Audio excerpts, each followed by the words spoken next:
I believe we all go through pain. Pain, regardless of the intensity or the degree that we all go through. Pain is still pain. And it doesn't matter whether it's a series of little events, hurtful events, or it's something, a full blast pain that really shot us deep. It's still pain. It's still validated. It's still affirmed. And it is still there. It exists in every one of us. And when we talk about pain, of course, it is a part of the human nature. It exists with us as we live through life, as we die through life, as we walk through life. And pain itself is the greatest teacher that could teach a human soul to live. And I would also want to tell you that when we talk about the hurtful, painful, the tragic, traumatized event, terrorized events, one of the big the degree of pain that we go through in life is caused by the people who were supposed to uplift us, motivate us, encourage us, should be our comfort, should be our safe space, the one who we expect them to trust us, and also someone that we hope that would be there with us. But humans will always be humans, and we are also a part of the human tribe too. So at the end of the day, betrayal will occur. There will always be events that will, it will not happen just like the way you expect it to be. You will go through circumstances, hardship, challenges, tribulations, calamities. And when these series of events happen, when the pain, the event, the tragedy happen, of course, when we are dealing with someone, when we had trust them and we had placed our faith in them, it can become one of the greatest scar, I would say, and it is caused by a deep wound, a really deep wound, I would say. And during this moment, it will be really hard for you to rise back, to get up again, to learn to walk. That's gonna be a really, really long journey because you fall down and you really hit rock bottom. So it takes a lot of you. You struggle. And it's not something easy, It takes your whole human existence, it takes a lot of energy for you to come back strong again. And because of that scar, I truly believe that it's not easy to trust a person again, to trust another soul again. It's difficult because we've gone through the hardest thing in life, and wanting to trust again is gonna be a big thing for us. And also, we will not easily jump into any bonds, any relationship out of desperation, out of loneliness, because we learned that things will not be that easy. It's not a smooth sailing journey when it comes to relationship, when it comes to dealing with people. It's not easy. So after this event and also tragedy, you will see that you will feel the changes inside of you. You will feel different. You will hit a realization where you no longer depend on people to become your safe space, to become someone that you can depend on.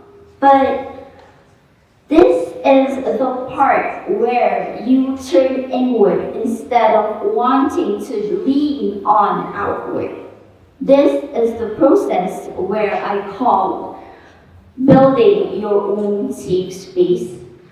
And what is actually a safe space? Is it a place where we are all bumped, being isolated? Well, maybe today's talk is about to correct the misconception when we talk about trying to build ourselves. So, a safe space is a space where you keep your mind sane, your spirit aflame, so peace is all you can gain. So, clarity, sanity, tranquility, those are the things that should exist in a safe space. These are the elements that should exist in a space where we should no longer pretend. We should no longer act like someone else just to fulfill someone's expectation, someone's wishes. But it's a space where we can be authentic, genuine, to be ourselves. And this is also an environment, a warm environment that we can create to introspect, to reflect. This is the space where we can find ourselves again. And to protect ourselves from such a harsh and chaotic world, which is a reality that we all face through.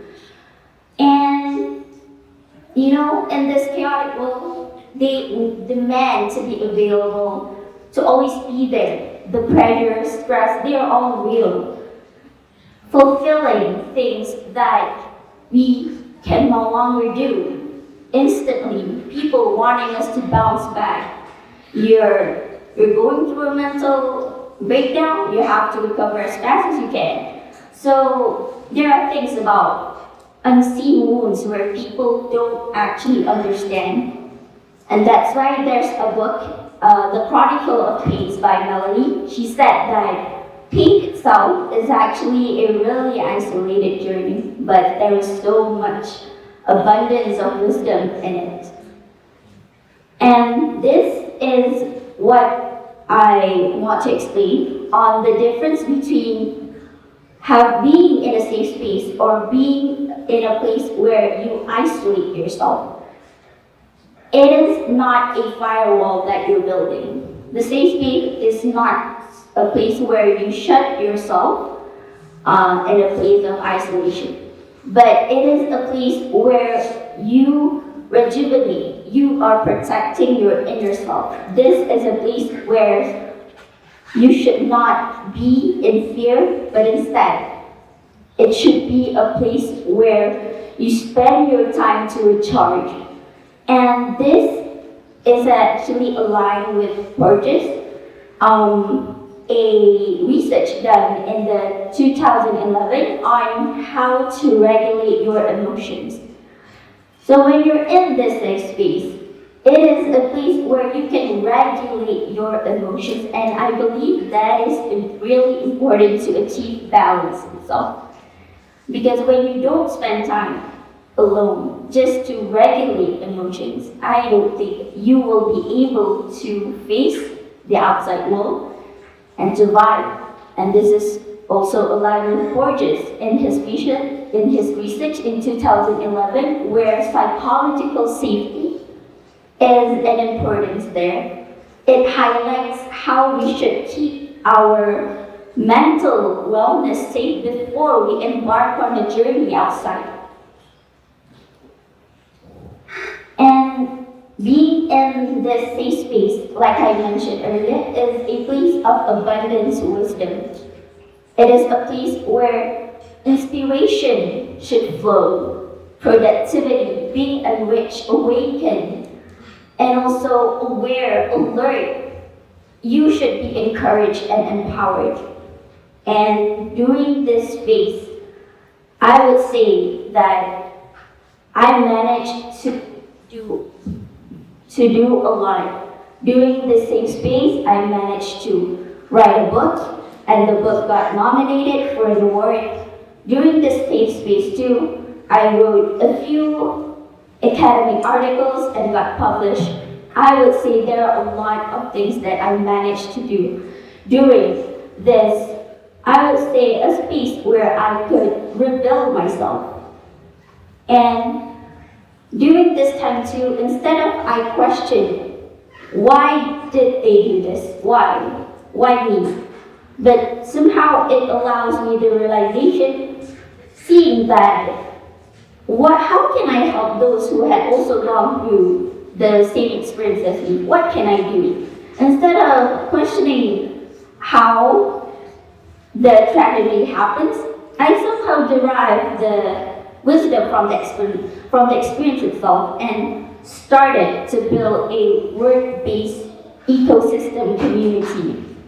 Inspired by my journey as an author myself, and also proof by Walter's communication theory and asynchronous interaction allows deeper connection without the pressure of real-time pressure. So this is a place where social media contents are generated and newsletters are sent.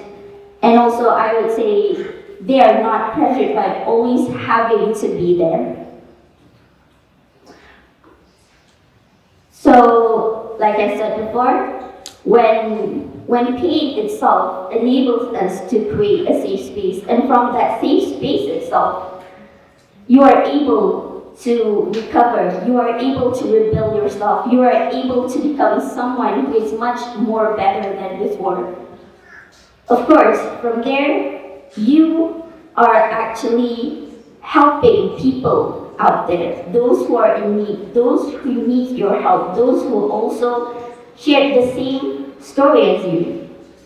I believe in stories that you share. It really helps people to connect, to build a bridge, and also to create a community where empathy is rippled throughout the society that's gonna be built ahead.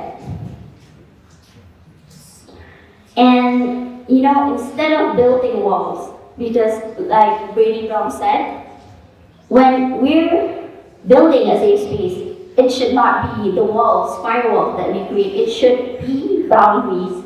So this is actually what a safe space, in which a safe space happens because of pain. What it really teaches is actually to build boundaries. And when we talk about boundaries, it is something that should not keep you in the cold room, but it should keep you afloat. It should uplift you. It should inspire you and empower you. So this is where pain becomes actually a protector. It protects you. These painful emotions that we go through, it protects you from something much more harmful in the future ahead. So pain itself can become a teacher. Pain can become a teacher when we allow it. When we allow pain to become something that transforms us, transcends us, and inspires us to become someone much more holistically approachable, holistically enabled, able, independent.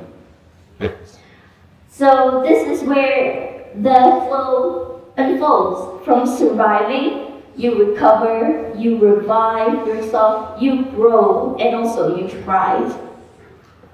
And that's about the safe space itself. You rebuild yourself again and again before you meet the outside world. Because being in a safe space, you're not going to be there forever, but you're taking time. You're taking time to just become the best version of yourself before you are released out there to help more people. And it's really different from being in a place where you shut off the world and you no longer believe in humanity. So pay attention to the difference, and I hope that this helps. Thank you.